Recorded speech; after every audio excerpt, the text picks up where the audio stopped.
वालेकुम स्टूडेंट्स। आज का जो हमारा लेक्चर है वो है solution, colloidal solution and suspension. इन तीनों में क्या डिफरेंस होता है वो आज मैं आपको इस मुकम्मल वीडियो में बताऊंगा।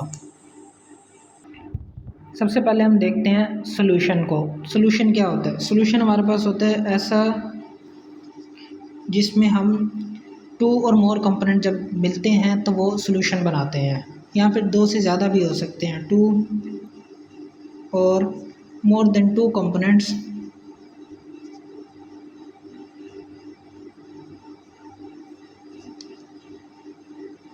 combine they made solution।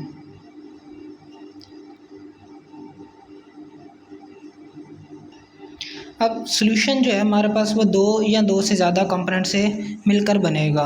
और दूसरी अहम बात सॉल्यूशन की कि सॉल्यूशन में जो दो कंपोनेंट्स हम मिक्स करेंगे या कंबाइन करेंगे उनकी अपनी कोई आइडेंटिटी फिर नहीं रहेगी।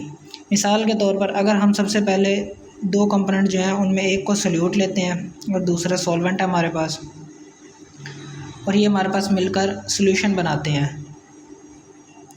तो सोल्यूट की अपनी आइडेंटिटी और सॉल्वेंट की अपनी आइडेंटिटी सॉल्यूशन बनने से पहले जो होगी वो सॉल्यूशन बनने के बाद नहीं रहेगी। दोनों की आइडेंटिटी चेंज हो जाएगी और सॉल्यूशन जो है उसकी एक अलग न्यू आइडेंटिटी होगी। ऐसा भी नहीं होगा सोल्यूट और सॉल्वेंट जो हैं वो सॉल्यूशन से किसी हद तक मिलते हों या जुलते हों, ऐसा कुछ नहीं होगा। दोनों की मुख्तलिफ प्रॉपर्टीज़ होंगी, फिर मुख्तलिफ आइडेंटिटीज़ होंगी।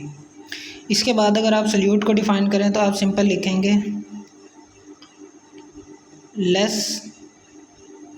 कंपोनेंट इन सॉल्यूशन, कि एक ऐसा कंपोनेंट जिसकी मिकदार जो है वो सॉल्यूशन में कम होगी। और सॉल्वेंट जो है उसकी हम सिंपली लिख देंगे लार्ज कंपोनेंट इन सॉल्यूशन, कि ये जो होगा हमेशा ज़्यादा होगा। अगर इसकी आप आगे एग्जांपल देखें तो आप सिंपल कहेंगे a drop of ink in water. अब इंक का जो ड्रॉप है वो जाहिर सी बात है बहुत स्मॉल है, इसको हम सॉल्यूट कहेंगे, और जिस पानी में वो गिर रहा है वो हमारे पास सॉल्वेंट है, और इससे जो बनेगा वो हमारे पास बन जाएगा सॉल्यूशन। आगे हमारे पास टाइप्स आती हैं सॉल्यूशन की। तो सबसे पहले हमारे पास टाइप है एक्वस सॉल्यूशन। एक्वस सॉल्यूशन एक ऐसा सॉल्यूशन होता है जिसमें हम एक सब्सटेंस को वाटर में मिक्स करते हैं,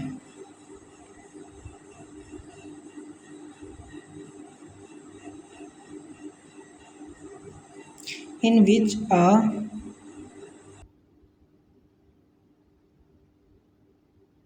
substance dissolve in water is called aqueous solution। इसके आप एग्जांपल क्या लिखेंगे? सिंपल एग्जांपल लिखेंगे जैसे शुगर इन वाटर। शुगर की जगह आप साल्ट भी लिख सकते हैं, साल्ट इन वाटर। तो दोनों चीज़ें जो हैं वो पानी में मिक्स हो रही हैं, तो जो हमारे पास सोल्यूशन बनेगा वो एक्वस सोल्यूशन बनेगा। नेक्स्ट हमारे पास है सैचुरेटेड सोल्यूशन। अब सैचुरेटेड सोल्यूशन हमारे पास जो है वो ऐसे सोल्यूशन होते हैं जिनमें हम एक हद तक जो है या फिर इतनी हद तक हम सोल्यूट को सॉल्वेंट में मिक्स कर देते हैं कि अब उसमें और ज़्यादा हम सोल्यूट को मिक्स नहीं कर सकते। और इसके बाद डिफ़ाइन कैसे लिखेंगे? सिंपल डिफ़ाइन करेंगे आप a solution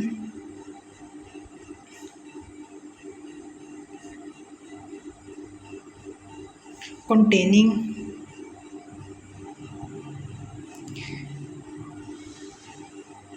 maximum amount of solute at a given temperature। Temperature का इसमें हम लाजमी ज़िक्र करेंगे क्योंकि हमारे पास सैचुरेटेड, इसके बाद जो अनसैचुरेटेड और सुपर सैचुरेटेड है इनमें भी हम टेम्परेचर को लाजमी देखते होते हैं। मिक्सिंग का अमल है, टेम्परेचर जो है वो लाजमी किसी न किसी हद तक अफेक्ट करता है, चाहे वो फिर आपके पास सोल्यूशन हो। और सोल्यूशन भी हमारे पास तीन तरह के अलग से होते हैं, एक गैस सोल्यूशन होता है, एक लिक्विड सोल्यूशन होता है, एक सॉलिड सोल्यूशन होता है, जो मैं आगे आपको अपनी वीडियो में बताऊँगा। इसकी हम आगे डिफाइन कैसे करेंगे? Solution containing maximum amount of solute at a given temperature is called saturated solution.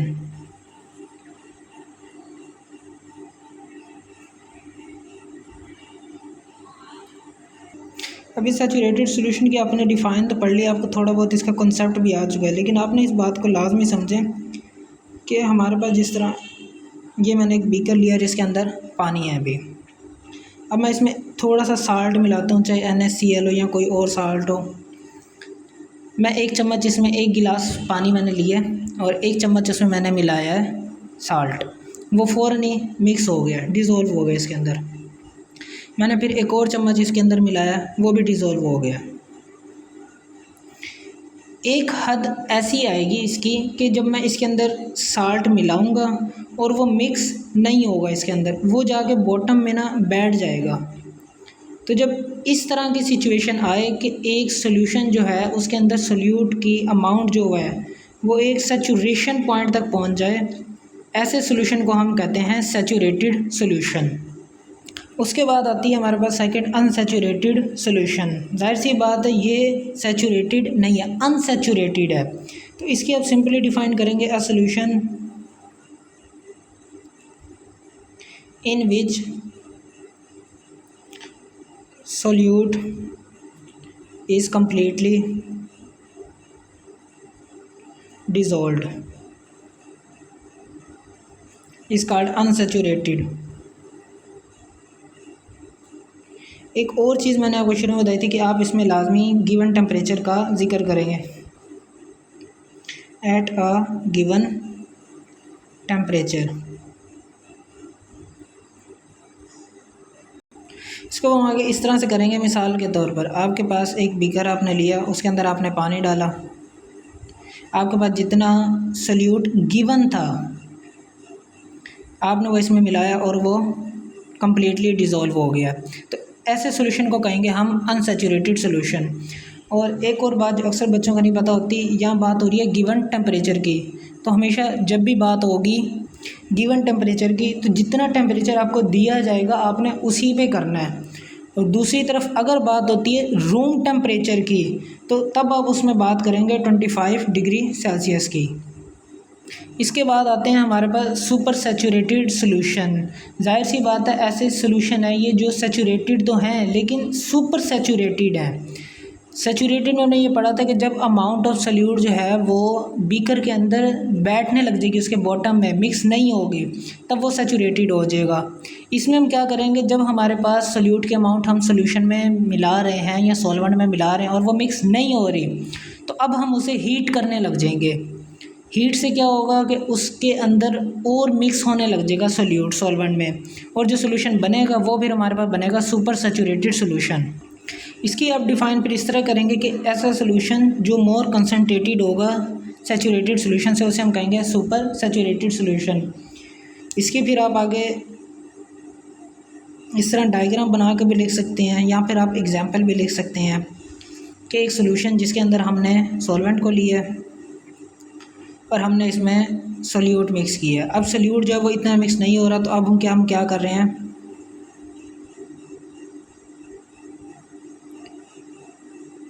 उसे आगे हीट कर रहे हैं।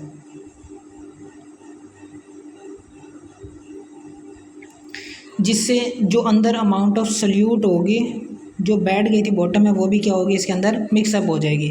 तो ऐसे सोल्यूशन को हम कहेंगे सुपर सैचुरेटेड। आगे हमारे पास दो सोल्यूशन और आते हैं, एक आता है डाइल्यूट सोल्यूशन, दूसरा आता है कंसनट्रेटेड सोल्यूशन। ये भी अहम है हमारे लिए सोल्यूशन के तौर पर। डाइल्यूट सोल्यूशन सिंपली अगर हम इन्हें डिफ़ाइन करें तो हम कहेंगे solute is less in solution. तो जो सोल्यूशन बनेगा वो सोल्यूशन डाइल्यूट सोल्यूशन होगा। और अगर कंसनट्रेटेड में लिखें solution in which amount of solute is greater या फिर लार्जर, तो जो सोल्यूशन बनेगा वो कंसनट्रेटेड होगा। इसकी अगर आप सिंपल एग्जांपल दें, आप इसकी दे देंगे शुगर इन वाटर। इसमें आप एग्जांपल दे देंगे maximum sugar in water dissolved by heating.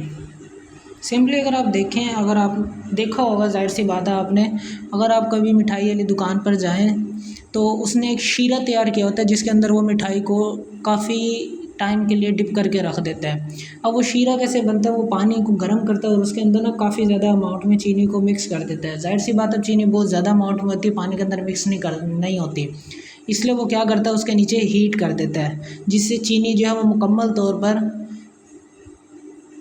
पानी के अंदर मिक्स हो जाती है, जिससे एक शीरा तैयार होता है। तो वो जो उसने शीरा बनाया हुआ, ज़ाहिर सी बात है वो एक सोल्यूशन है, लेकिन वो जो सोल्यूशन है वो एक कंसनट्रेटेड सोल्यूशन है, या फिर आप कह लें सुपर सैचुरेटेड सोल्यूशन है। नेक्स्ट हमारे पास है कोलाइडल सोल्यूशन। अभी तक आपने जितने भी सोल्यूशन पढ़े हैं वो सब के सब जो थे वो थे ट्रू सोल्यूशन, क्योंकि उसमें सोल्यूट और सॉल्वेंट कम्प्लीटली मिक्स हो रहे थे और अपनी आइडेंटिटी को खो देते थे और होमोजीनियस मिक्सचर थे वो। अब हमारे पास है कोलाइडल सोल्यूशन। कोलाइडल सोल्यूशन में भी हमारे पास जो सोल्यूट है वो सॉल्वेंट के अंदर मिक्स हो जाता है, लेकिन जो हमारे पास सोल्यूट पार्टिकल्स होते हैं वो लार्जर होते हैं, जो हमने सोल्यूशन में पहले पढ़े हैं।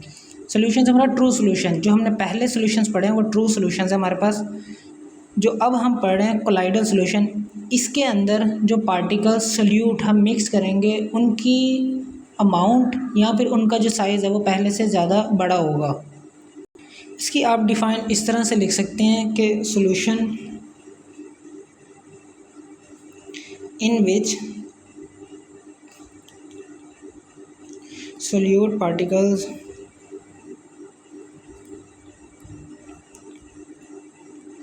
Are larger than true solutions. लेकिन ये जो पार्टिकल्स लार्ज होते हैं ये इतने बड़े भी नहीं होते कि हम इन्हें आम आंख से देख सकें। इसके लिए आप यहाँ पर लिख लेंगे it can not be seen with naked eye.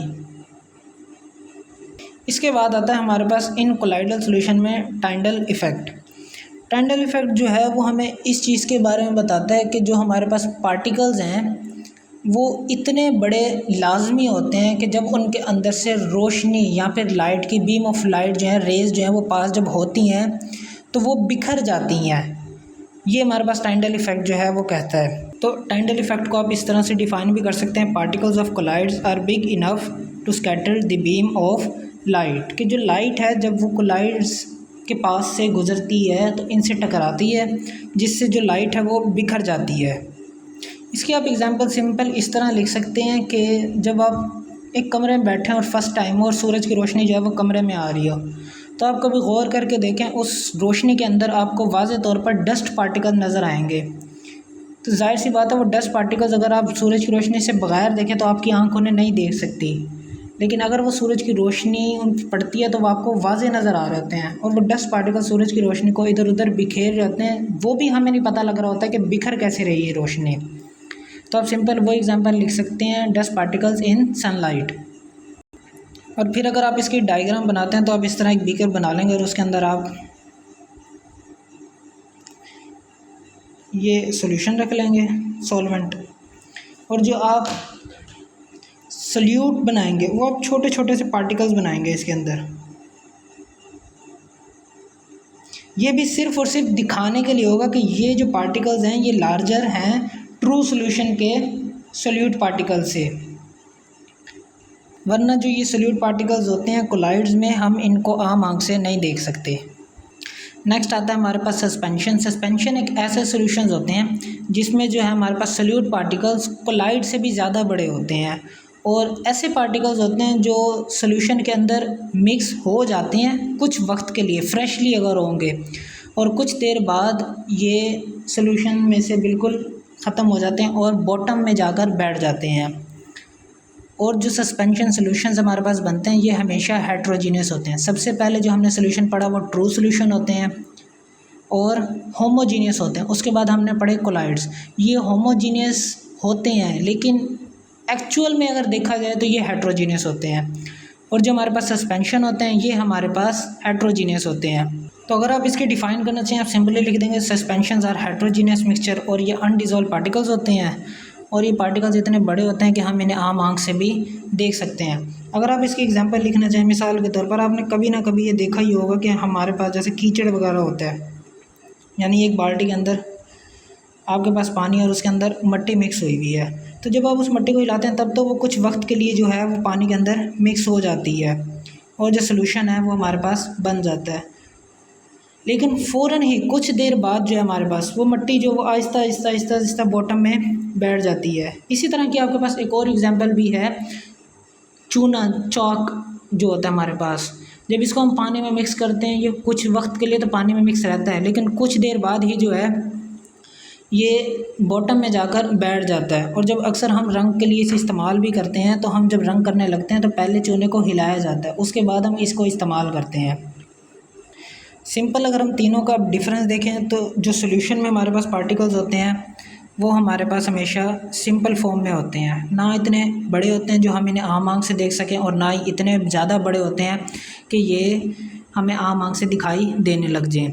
इसमें हमारे पास लार्ज होते हैं जो इसे हम आम आँख से तो नहीं देख सकते, लेकिन ये जब लाइट इनमें पड़ती है तो ये स्कैटर हो जाते हैं। और सस्पेंशन में हमारे पास वेरी लार्ज होते हैं। बात करें इनके साइज़ की तो जो सॉल्यूशन में पार्टिकल्स इस्तेमाल होते हैं वो स्मॉलर देन होते हैं 1 नैनोमीटर से भी, और जो कोलाइडल होते हैं वो 1 नैनोमीटर से लेकर 1000 नैनोमीटर तक होते हैं। और जो सस्पेंशन में हमारे पास इस्तेमाल होते हैं वो हमारे पास 1000 नैनोमीटर से ग्रेटर होते हैं। जो सॉल्यूशन हमारे पास ट्रू सॉल्यूशन में बनता है वो हमारे पास हमेशा होमोजीनियस होता है। कोलाइडल में भी हमारे पास होमोजीनियस होता है, लेकिन एक्चुअल में अगर हम इसे देखें तो हमारे पास ये हेट्रोजीनियस होता है। और सस्पेंशन में आपको पता है कि हमारे पास जो सॉल्यूशन बनेगा वो हेट्रोजीनियस बनेगा। एक और बात जो इनमें इम्पोर्टेंट है कि अगर हम फ़िल्टर पेपर लें और इनको इस्तेमाल करें फ़िल्टर पेपर पर, तो जो पार्टिकल सॉल्यूशन के होंगे ट्रू सॉल्यूशन के, वो फ़िल्टर पेपर में कैच नहीं होंगे, इजीली पास हो जाएंगे। कोलाइड्स की बात करें तो कोलाइड्स कभी इतने ज़्यादा बड़े नहीं होते कि फ़िल्टर पेपर में ये कैच हो जाएं, ये भी इजीली पास हो जाएंगे। बात करें सस्पेंशन की तो ये इजीली पास नहीं होंगे और ये फ़िल्टर पेपर पर रह जाएंगे। ये था आज का हमारा लेक्चर। मिलते हैं नेक्स्ट वीडियो में।